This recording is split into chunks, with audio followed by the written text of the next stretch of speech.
Captain Jake Morrison stood on the bridge of the Umnzy Defiance, watching the stars through the main window. The ship moved slowly through space, carrying 3,000 humans to their new home on the planet Kepler 442b. It had been 50 years since the Galactic Council threw humanity out of their group, but Jake still remembered the stories his grandfather told him about that dark day. The bridge was quiet, except for the soft hum of the ship's engines. Jake's crew worked at their stations, checking systems and making sure everything ran smoothly. They were good people, all of them. They had to be good to survive out here in the empty space between stars, far from the Council's protected worlds. "Captain," called out Lieutenant Amy Clark from her station. "We're getting a message from New Terra Colony. They want to know when we'll arrive with the supplies." Jake nodded. "Tell them 3 more days. We're making good time." He walked to the science station where Dr. Lisa Hoffman was studying data from their sensors. Lisa was one of the best scientists humanity had, and she spent most of her time trying to understand the alien life forms they found on the planets they visited. "Find anything interesting, Lisa?" Jake asked. Lisa looked up from her work. Her eyes were bright with excitement. "Actually, yes. The data from our last 3 colony worlds shows something amazing. Our people aren't just surviving out here, Jake. They're doing better than anyone expected." She turned her screen so he could see the numbers. "Look at this. The colonies are growing food faster than Council worlds. They're building cities that use less energy. They're even making new kinds of medicine from local plants." Jake smiled. "Sounds like we're proving the Council wrong." "More than that," Lisa said. "I think being thrown out was the best thing that ever happened to us. We had to learn to adapt, to be creative, to work with what we had. The Council species never had to do that." Jake thought about this as he returned to his captain's chair. The Council had said humans were too unpredictable, too chaotic. They said humanity would never fit in with the organized, peaceful galaxy they had built. So they gave humanity a choice: change everything about themselves or leave. Humanity chose to leave. The Council was made up of 12 alien species, all of them much older than humanity. They had rules for everything: how to build cities, how to grow food, how to explore space, even how to think about problems. Every species that joined the Council had to follow these rules exactly, but humans were different. They asked too many questions. They tried new things that sometimes failed. They argued with each other and then worked together anyway. The Council leaders said this was dangerous and wrong. Jake remembered his grandfather's words. "They were afraid of us, boy, not because we were strong, but because we were different. Different in a way they couldn't control or understand." On the other side of the galaxy, on the beautiful world of Zentara Prime, Ambassador Kefvar received a report that made his crystal-like body glow with worry.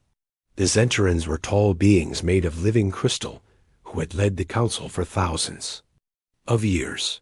They valued order, logic, and predictability above all else. "Tell me again about the Outer Rim incidents," Kefvar said to his aide. A younger Zentaran named Vethmar.ve Titmar's crystal body flickered as he spoke. 3 research stations have gone completely silent in the past month. When our ships arrived to check on them, they found nothing. No wreckage, no bodies, no trace that anything was ever there. Just empty space. "Equipment failure?" Kefvar asked, though he already knew the answer. "No, sir. The stations had different designs, different power systems, different crews. There's no common factor that would explain simultaneous failures." Kefvar stood up from his chair and walked to the large window that looked out over the Council's capital city. The city was perfect, with straight lines and clean angles. Every building was exactly where it should be. Every street planned to carry the right amount of traffic. It was the kind of order that made Zentarans happy. Have you informed General Thanecore about this? He asked. Yes, sir. The general says it's probably just communication problems. He doesn't think there's any real threat. Cathvar wasn't so sure. In his long life, he had seen many strange things in the galaxy. Most of them turned out to be dangerous. Send a message. To the Science Council, he said. I want our best researchers to study this problem. Should we also contact the human settlements in that area? Vethmar asked carefully. Some of their colonies are closer to the missing stations than our ships. Cathvar's crystal body went dark for a moment. Talking to humans was something the Council didn't do anymore. Not since the exile. No, he said finally. The humans chose to leave our civilization. They can solve their own problems. But even as he said it, Cathvar felt something was wrong. The missing stations bothered him more than he wanted to admit. Back on the Defiance, Jake was in his ready room reading reports from the human colonies when the ship's computer announced an incoming message. The face that appeared on his screen belonged to Commander Kate Sullivan, who ran the defense forces for the Proxima system. Jake, we've got a problem, Kate said without greeting. 3 alien research stations near our territory have gone dark. No distress calls, no wreckage, nothing. Council stations? Jake asked. That's right. The thing is, our long-range sensors picked up something weird before each station went silent. Some kind of energy reading we've never seen before. Jake frowned. What kind of energy? Dark matter signatures, but not like anything in our databases. It's like the matter itself is being consumed by something. Any idea what could cause that? Kate shook her head. Our scientists are working on it, but they don't have much to go on. The Council isn't sharing information with us, as usual. After the call ended, Jake sat in his chair thinking. The Council had made it clear that humanity was on its own in the galaxy. They had their own problems to solve and their own territories to defend. But Jake couldn't help wondering if these missing stations were connected to something bigger. He called Dr. Hoffman to his ready room and told her about Kate's message. Dark matter consumption, Lisa said, thinking out loud. That's not supposed to be possible. Dark matter doesn't interact with regular matter in ways that could destroy entire stations. Unless something is making it interact, Jake suggested. Exactly. But what kind of force could do that? They both sat quietly for a moment, thinking about the possibilities. None of them were good. Lisa, Jake said finally, I want you to start monitoring our long-range sensors for any unusual dark matter readings. If whatever got those stations is moving this way, I want to know about it. Lisa nodded and left to begin her work. Jake remained in his ready room, looking out at the stars. Somewhere out there, something was destroying space stations and leaving no trace behind. The Council thought they were safe in their ordered, predictable galaxy. But Jake had a feeling that whatever was coming didn't care about their rules. Humanity had been cast out and left to survive on their own. They had learned to adapt, to be flexible, to solve problems in new ways. Jake wondered if those skills might be exactly what the galaxy needed now. But first, they had to figure out what they were fighting. Engineer San Rodriguez wiped the sweat from his forehead as he stared at the readings on his screen. The human mining station Frontier Base orbited a small asteroid in the Kepler sector, far from any Council worlds. Sam had been monitoring the station's sensors for 3 years, and he had never seen anything like this. Kate, you need to see this, he called to his partner Dot. Commander Kate Sullivan walked over from the command station. She was a tough woman who had served in the human defense forces since the exile began. Her job was to keep Frontier Base safe from pirates and equipment failures. She did not expect to deal with mysteries from deep space. What is it, Sam? She asked, looking at his screen. These gravity readings. They don't make sense. Something big is moving through space about 20 light years from here, but I can't see what it is." Kate studied the numbers. She wasn't a scientist, but she knew enough to understand that gravity didn't work the way Sam's readings suggested. Equipment problem? That's what I thought at first, but I ran full diagnostics twice. Everything is working fine. The readings are real. Kate felt a cold worry in her stomach. How big are we talking? Big enough to bend space around it. Bigger than a planet, maybe bigger than a star. But there's nothing on visual sensors. It's like empty space is moving. Before Kate could respond, the station's long-range communication system received an emergency signal. The message was short and filled with static, but they could make out enough words to understand what happened. Council Research Station Omega-7 destroyed. No survivors. Unknown cause. Stay away from Sector 12 Alpha. Kate and Sam looked at each other. Sector 12 Alpha was exactly where Sam's gravity readings were coming from. "Send a message to Earth Command," Kate ordered. "They need to know about this right away." On Earth, Dr. Ben Carter sat in his laboratory, reading the message from Frontier Base. Ben was one of humanity's best scientists, specializing in dark matter research. Before the exile, he had worked with Council scientists to study the mysterious substance that made up most of the universe. When humanity was thrown out, Ben lost access to the Council's advanced equipment, but he never stopped his research. The message from Kate Sullivan made his hands shake with excitement and fear. For years, Ben had theorized that dark matter might be more than just invisible substance floating in space. He believed it could be alive in ways that normal matter couldn't understand. "Computer, show me all reports of missing ships or stations in the past 6 months," he said. The screen filled with data. 12 Council facilities had gone missing with no explanation. All of them were in areas where Ben's theory suggested dark matter was most active. "Pattern analysis," he ordered. The computer drew lines on a star map, connecting the missing stations. The pattern showed something large moving through space, consuming everything in its path. The path led directly toward the heart of Council territory. Ben picked up his communication device and called President Elena Davis on the secure channel. "Madam President, we have a problem." "A big one."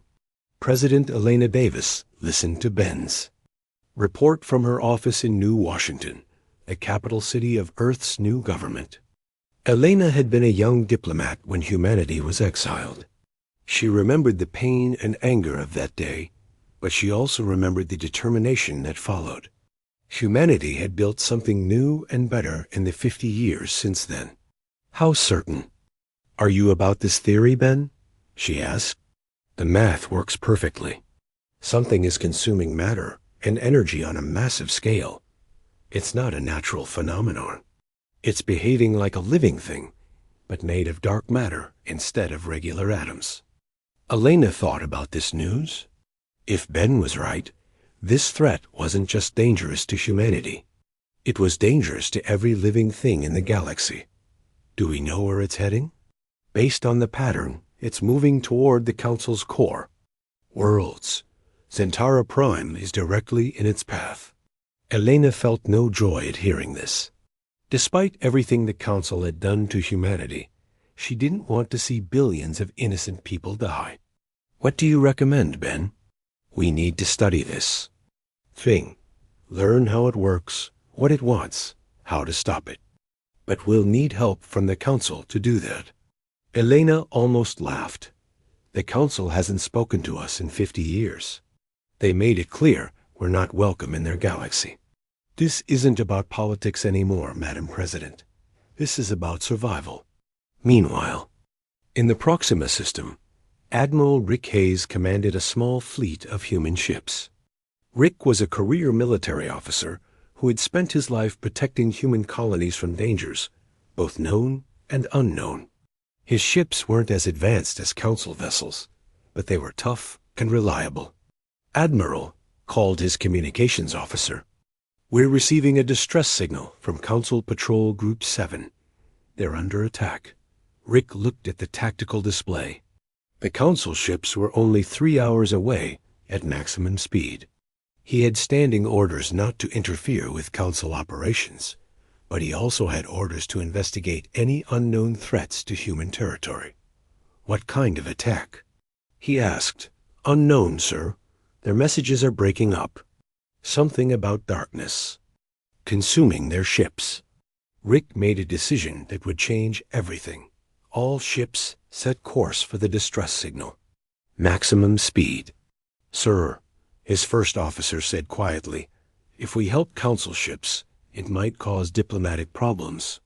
If we don't help, there might not be anyone left to have diplomatic problems with, Rick replied. The human fleet reached the battle zone just in time to see something impossible. A patch of space itself seemed to be eating the Council ships. There was no enemy fleet, no weapons fire, no explosions. The alien vessels simply faded away as if they were being dissolved by invisible acid. All sensors on that phenomenon, Rick ordered. I want to know what we're looking at. The results terrified everyone on the bridge. The area of attack showed massive dark matter concentrations. But dark matter wasn't supposed to interact with normal matter this way. Whatever was happening violated every law of physics they knew. One Council ship remained, badly damaged, but still functional. Rick opened a communication channel. Council vessel, this is Admiral Hayes of the Human Defense Force. Do you need assistance? The alien captain who appeared on screen looked like a tall lizard with golden scales. His species was called the Thylorans, and they had always looked down on humanity as primitive creatures. Human ship, the Thyloran captain gasped. You must flee this area immediately. The darkness will consume you as it consumed my fleet. What is the darkness? Rick asked. We don't know. Our sensors detected a massive dark matter formation then. It began to devour our ships. Our weapons had no effect. Nothing we tried could hurt it or slow it down. Rick looked at his science officer, Lieutenant Jim Walsh. Jim was studying the sensor readings with growing excitement. Admiral, Jim said, our weapons might work where theirs failed. Explain. Council weapons are designed for maximum efficiency and clean energy output. Our weapons are messier, more chaotic. They create random quantum interference patterns that might disrupt whatever process this thing uses to consume matter. Rick had to make another difficult choice. He could retreat and report what he saw, or he could fight an unknown enemy to save aliens who had never shown humanity any respect. All ships, combat formation. Target the center of the dark matter concentration. Sir, are you sure? His first officer asked. No, but we're going to find out. The human ships opened fire with their fusion cannons and plasma torpedoes. The weapons created bright flashes of chaotic energy that tore through space toward the invisible enemy. For a moment, nothing happened. Then space itself seemed to scream. The dark matter formation suddenly became visible as a writhing mass of lava. Shadow and light. It pulled back from the human weapons like a wounded animal, and for the first time since the attacks began, it showed pain. Jim shouted, our weapons are hurting it. The creature, whatever it was, fled deeper into space, leaving behind only empty darkness and a damaged Council ship. Rick opened the channel to the Thyloran captain again. Are you able to make it home? The alien looked at him with something like respect. Yes, thanks to you. I will make sure the Council knows what you did here today. Just tell them the truth, Rick said. And tell them this thing is still out there, and it's heading for populated space. After the Council ship limped away, Rick sat in his command chair, thinking about what had just happened. Humanity had just saved Council lives and discovered a weapon that could hurt their common enemy. But he wondered if the Council would swallow their pride long enough to accept help from the species they had thrown away. Ambassador Kethvar stood in the great hall of the Council chamber on Zentara Prime. Around him, representatives from all 12 member species sat in their designated seats.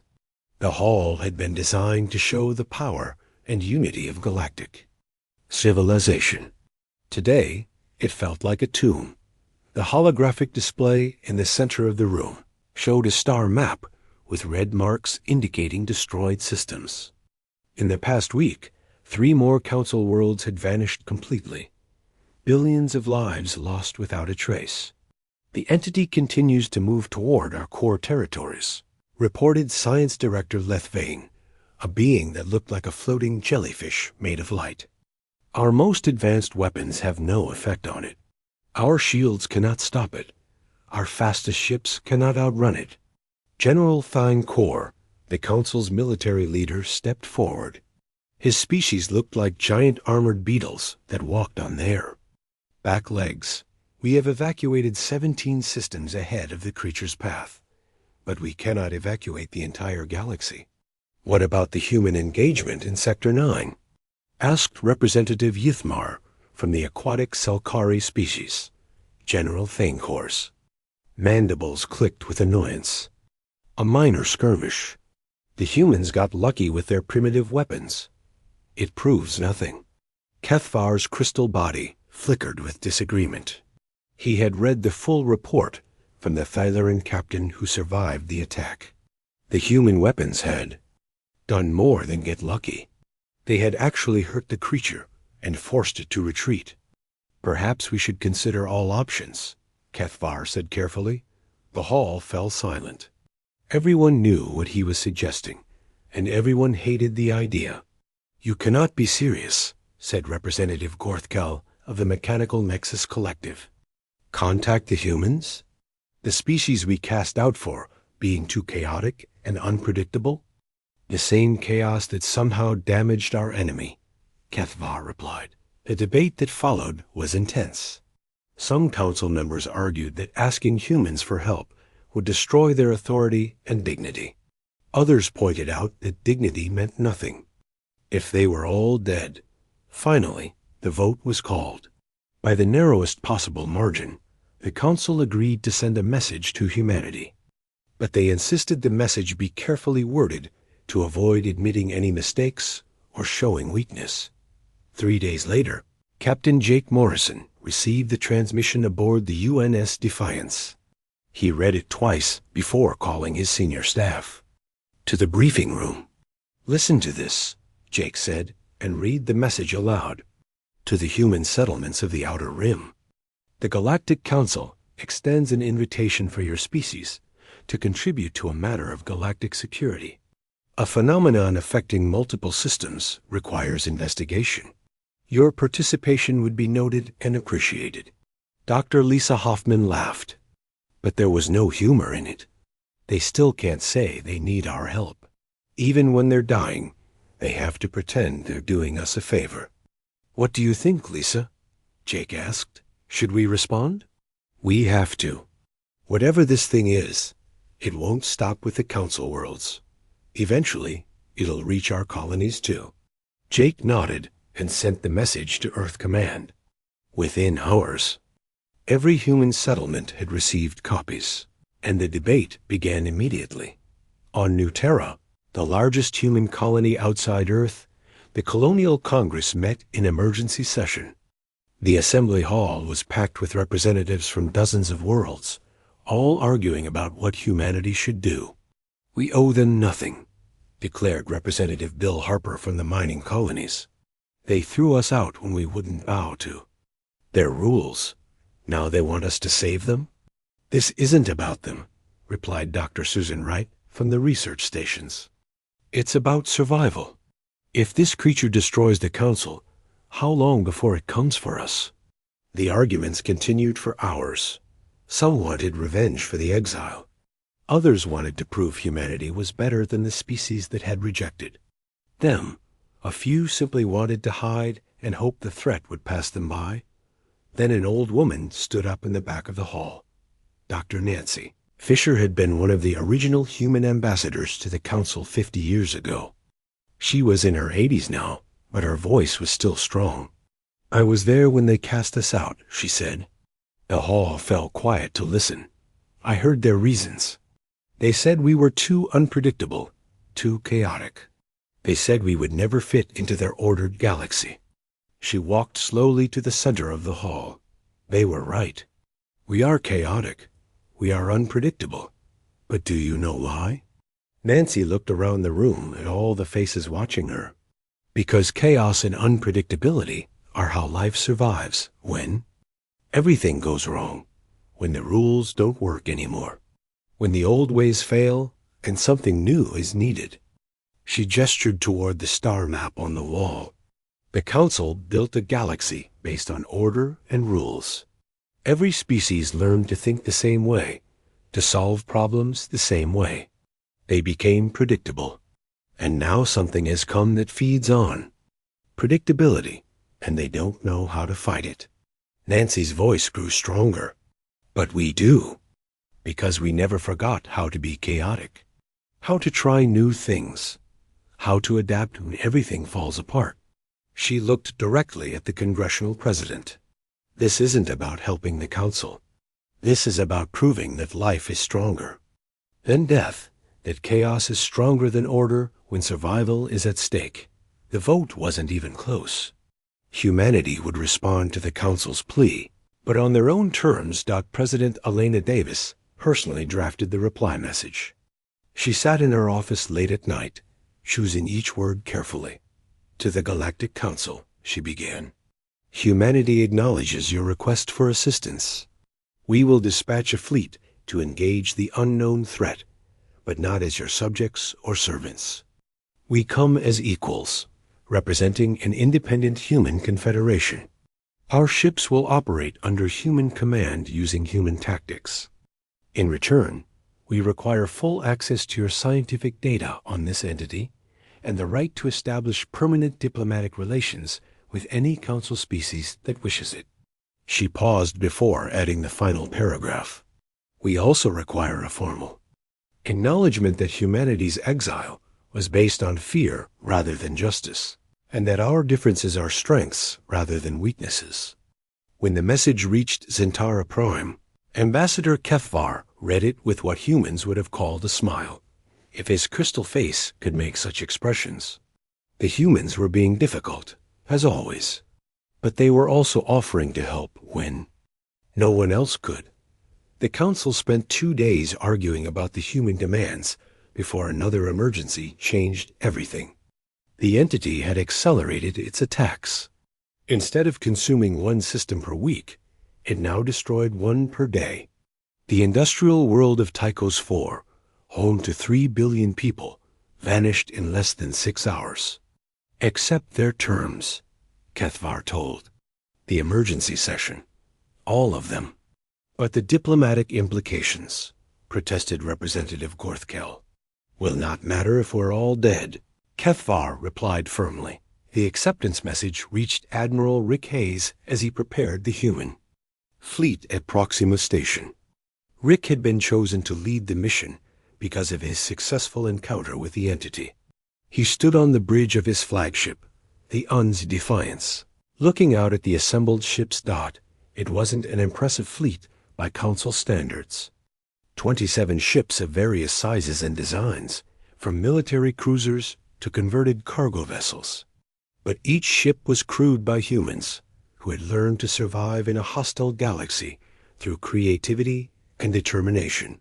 Admiral, his communications officer reported, were receiving tactical data from the Council. They're sending everything they have about the entity's behavior and capabilities. Rick studied the information with growing concern. The creature was learning from each encounter, becoming more efficient at destroying its targets. Worse, it seemed to be getting hungrier. The intervals between attacks were shrinking. How long until it reaches the Council core worlds? He asked his science officer. At current speed, 18 days to reach Centaura Prime. Rick looked out at his small fleet again. In 18 days, they would either save the galaxy or die trying. He suspected the Council expected them to die trying. But Rick had learned something that the Council never understood about humans. They were at their best when everything seemed hopeless.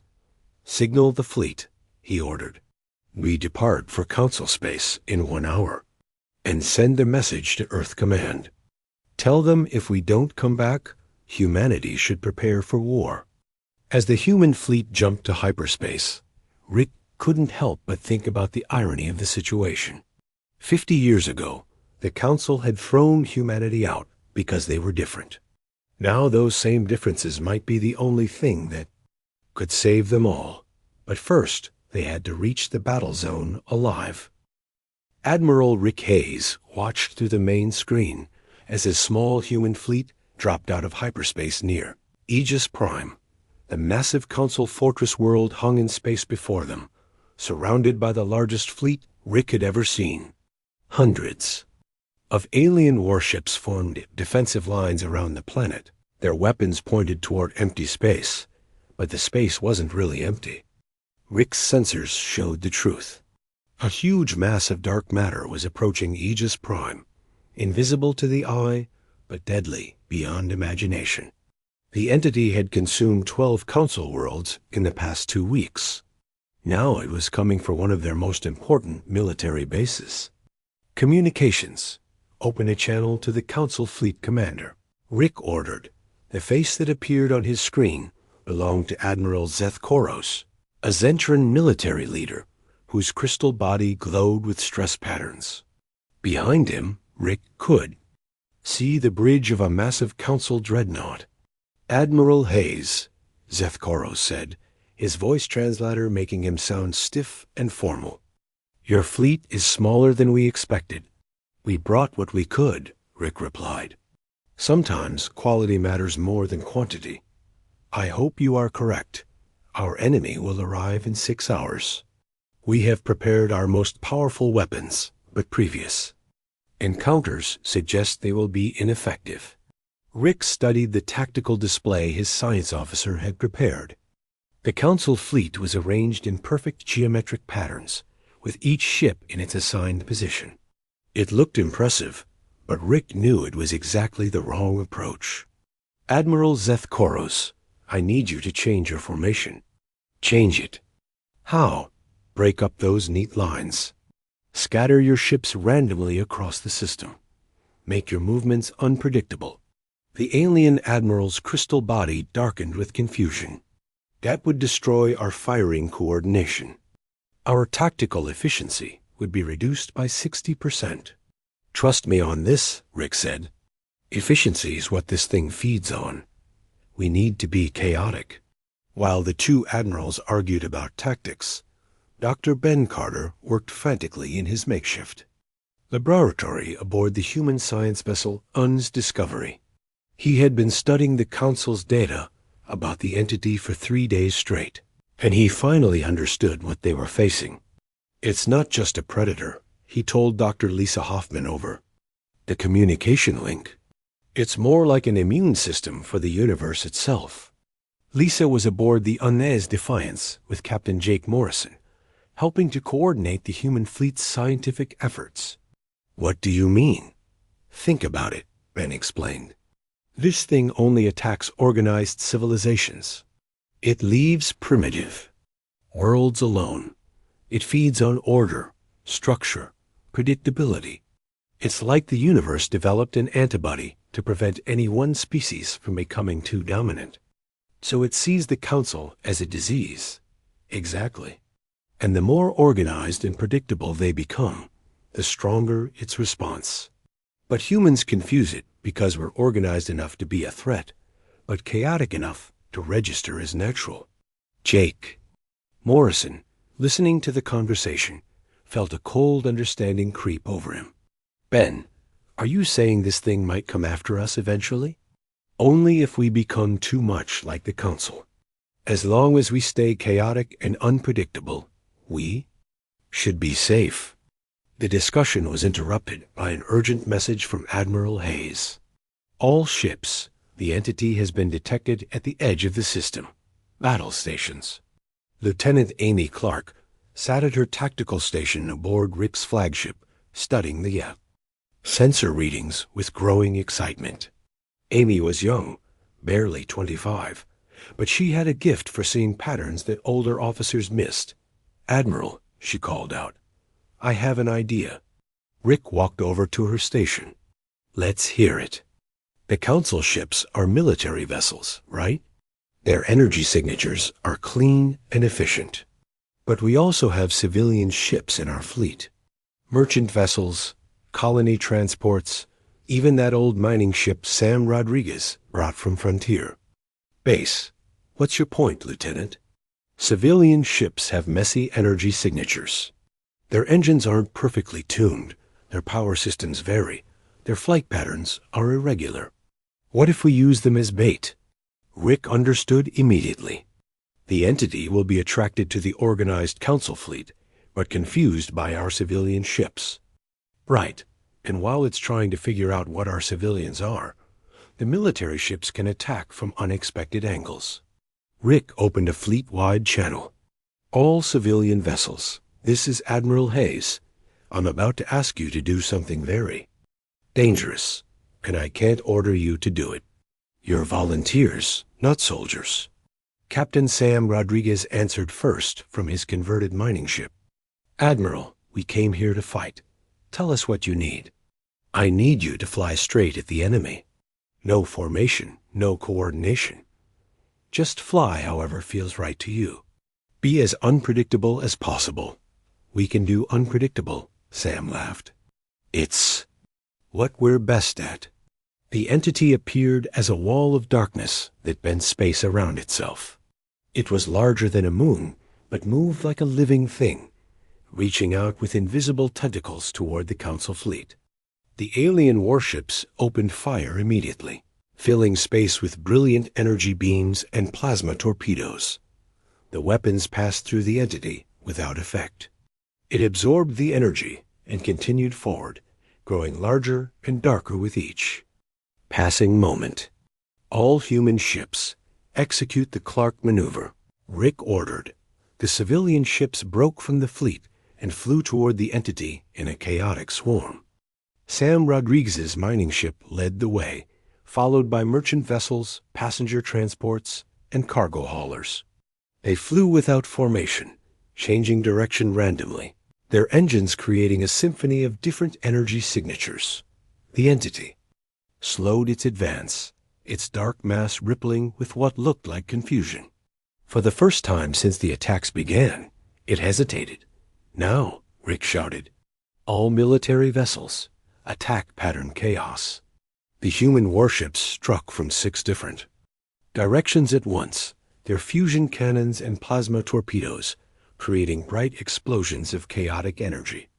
The entity writhed in apparent pain, pulling back from the attacks, but it was learning. The dark mass began to separate into smaller pieces, each one moving independently toward different targets. It was adapting to the human tactics. It's splitting. Up, Amy reported, trying to divide our forces. Dr. Carter's voice came over the communication system. Rick, I'm reading massive dark matter buildup at the entity's core. I think it's preparing for something big. What kind of something? I don't know, but the energy levels are off the charts. Captain Jake Morrison made a decision that surprised everyone, including himself. Admiral Hayes, I'm taking the Defiance into direct contact with that thing. Jake, that's suicide, Rick replied. Maybe, but Ben's research says the entity is confused by chaotic energy patterns. My ship has the most chaotic reactor signature in the fleet.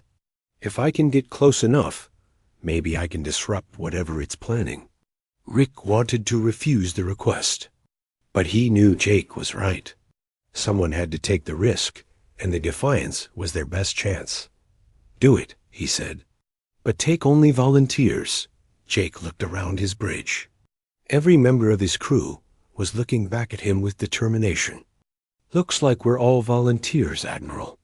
The Defiance broke away from the main battle and flew straight toward the entity's core. The dark matter mass reached out for the ship with invisible tendrils, trying to drain its energy. But the ship's chaotic reactor patterns made it difficult. To grab hold of Jake pushed the engines beyond their safety limits, making the ship's energy signature even more erratic. The entity's core began to pulse with frustrated energy, as it tried to consume the elusive human vessel. "We're inside its main mass," reported Dr. Hoffman from her science station. "The dark matter is so dense here, it's affecting our instruments." "Jake," came Admiral Hayes' voice over the communication system, "get out of there. The thing is building up for some kind of massive energy release." But Jake was already committed to his course. All power to the main reactor. Overload the containment fields. "Sir, that will cause a massive explosion," his chief engineer warned. "That's the idea," Jake replied. "If we can't hurt this thing from the outside, maybe we can hurt it from the inside." The Defiance's reactor began to build toward critical overload, its chaotic energy patterns creating interference throughout the entity's core. The dark matter mass convulsed, its carefully organized structure beginning to break down. "All crew to escape pods," Jake ordered. "Now." As the human crew abandoned ship, the Defiance continued its dive toward the entity's heart. The ship's reactor reached critical mass just as it penetrated the deepest part of the dark matter formation. The explosion was unlike anything anyone had ever seen. Instead of fire and debris, the blast created a wave of pure chaos that spread throughout the entity's structure. The dark matter formation began to collapse in on itself. Its organized patterns disrupted beyond repair.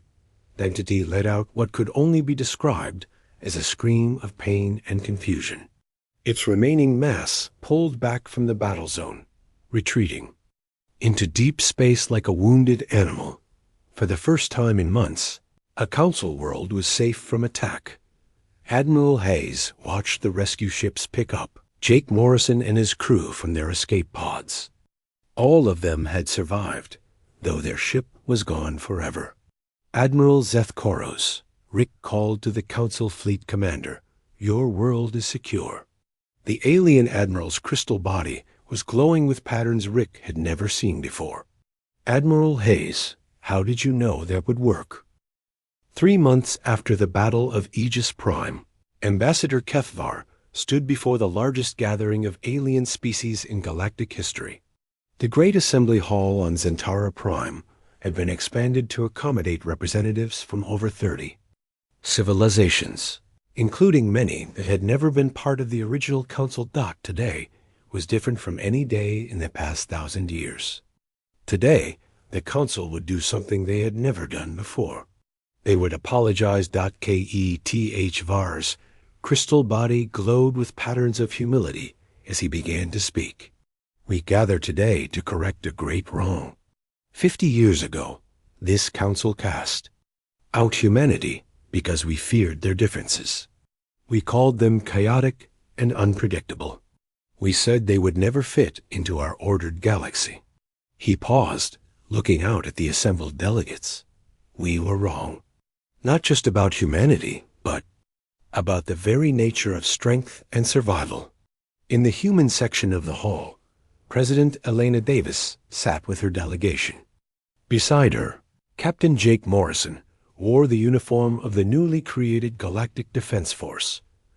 His sacrifice at Aegis Prime had made him a hero across the galaxy, and his survival had made him a symbol of human resilience. The entity that threatened our worlds, Kethvar continued, was drawn to order and predictability. It fed on the very qualities we prized most highly.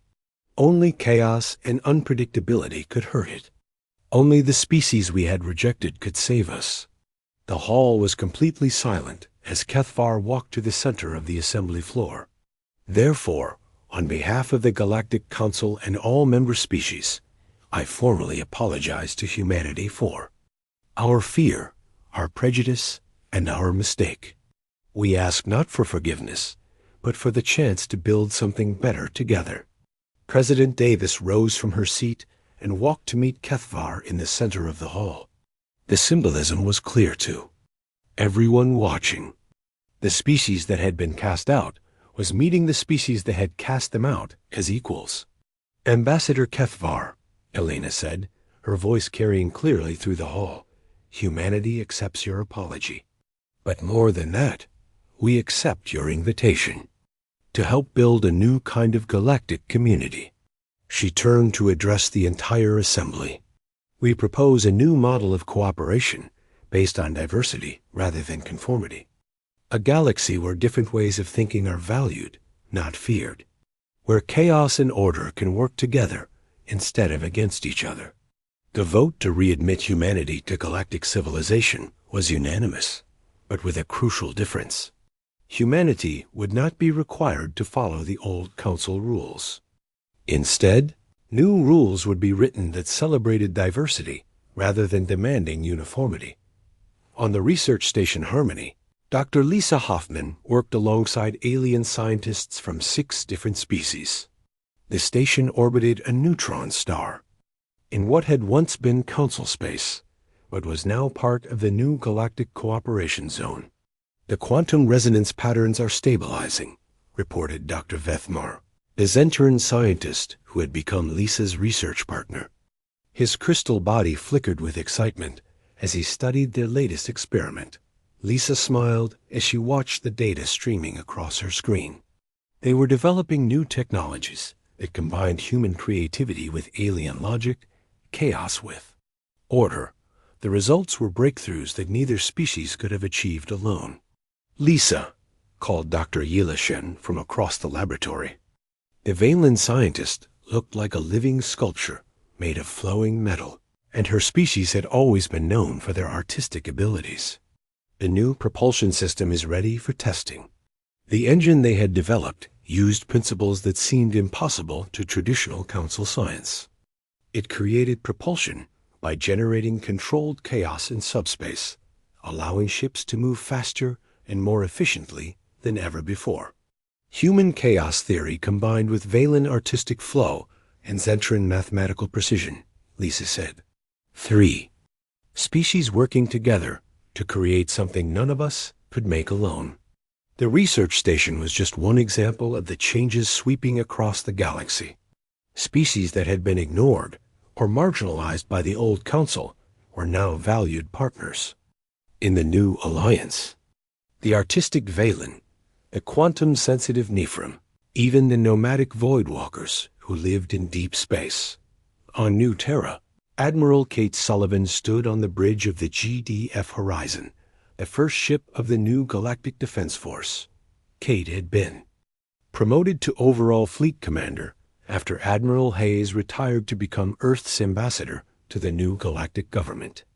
Admiral, reported her communications officer, we're receiving a signal from the Deep Space Monitoring Station. They've detected another dark matter anomaly. Kate felt her heart skip a beat. The entity they had fought at Aegis Prime had disappeared after the battle, but everyone knew it was still out there somewhere. Dr. Carter's research suggested there might be more than one of these cosmic antibodies drifting through space. Analysis? She asked. Different from the first entity, Mom. Smaller and moving much slower. It seems to be studying something rather than hunting. Kate thought about this news. The first entity had been aggressive, consuming everything in its path. If this one was different, maybe it could be reasoned with. Prepare the fleet for departure, she ordered. But this time we go to talk, not to fight. The new fleet that Kate commanded was unlike anything the galaxy had ever seen. Human ships flew alongside Zentran cruisers, Valen art ships that looked like flying sculptures, and Nephrim vessels that seemed to phase in and out of normal space. Most importantly, the fleet included the UNS Defiance II, a new ship built to honor Jake Morrison's sacrifice. Jake himself commanded the vessel, his experience with the first entity making him invaluable for this new mission. When the fleet reached the location of the second entity, they found something unexpected. The dark matter formation was much smaller than the first one, and it wasn't moving toward any populated systems. Instead, it seemed to be examining the remnants of an ancient civilization that had died out millions of years ago. It's studying the ruins, Dr. Carter reported from his science ship, not consuming them. The energy patterns suggest curiosity rather than hunger. Kate made a decision that would have been impossible under the old council. Open a communication channel. All frequencies. "Ma'am, we don't know if it can understand us," her communications officer warned. "Only one way to find out." Kate broadcast a simple message. "We are the Galactic Cooperation Alliance. We wish to communicate." For several minutes, nothing happened. Then space itself seemed to ripple, and a voice spoke directly into the minds of everyone in the fleet. "You are the Chaos Bringers," the voice said. It sounded ancient and tired, the ones who hurt our sibling. "We defended ourselves," Kate replied, speaking aloud and hoping the entity could understand. "We didn't want to fight. Our sibling was young and angry. It saw only infection where there was life. We are older. We see the pattern now." "What pattern?" "The universe needs both order and chaos, structure and change, predictability and surprise. We were wrong to try to eliminate one for the sake of the other." The entity began to change shape, its dark matter forming into something that almost looked like a vast flower made of shadow and light. "We will watch and learn," it said. "Your species shows us a new way to exist. Perhaps chaos and order can coexist after all." With that, the entity faded back into deep space, leaving the fleet alone with the ancient ruins.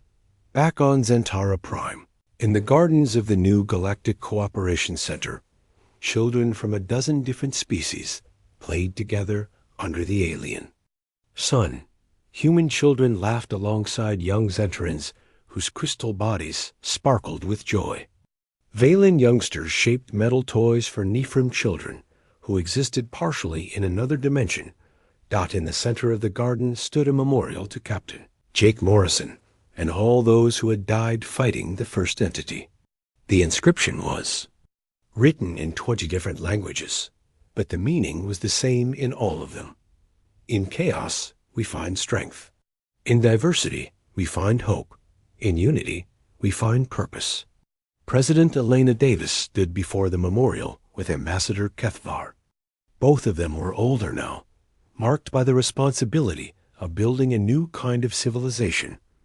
"Do you think it will last?" Kethvar asked. "This alliance of chaos and order?" Elena watched the children playing, their laughter mixing together in a beautiful symphony of different voices. "Nothing lasts forever, but maybe that's the point.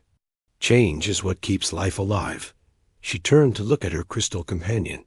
"The Council tried to create perfect order, and it almost destroyed the galaxy.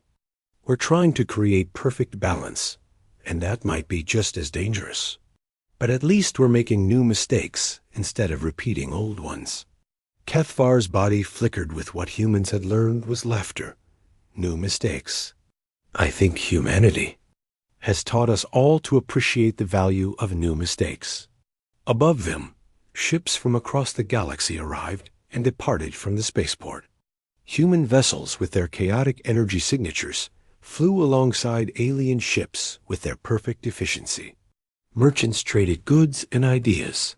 Scientists shared discoveries.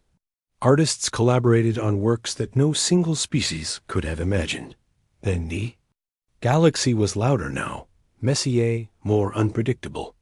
It was also more alive than it had ever been, and somewhere in the deep darkness between stars, ancient entities watched and learned, beginning to understand that the universe was big enough for both chaos and order, both structure and change.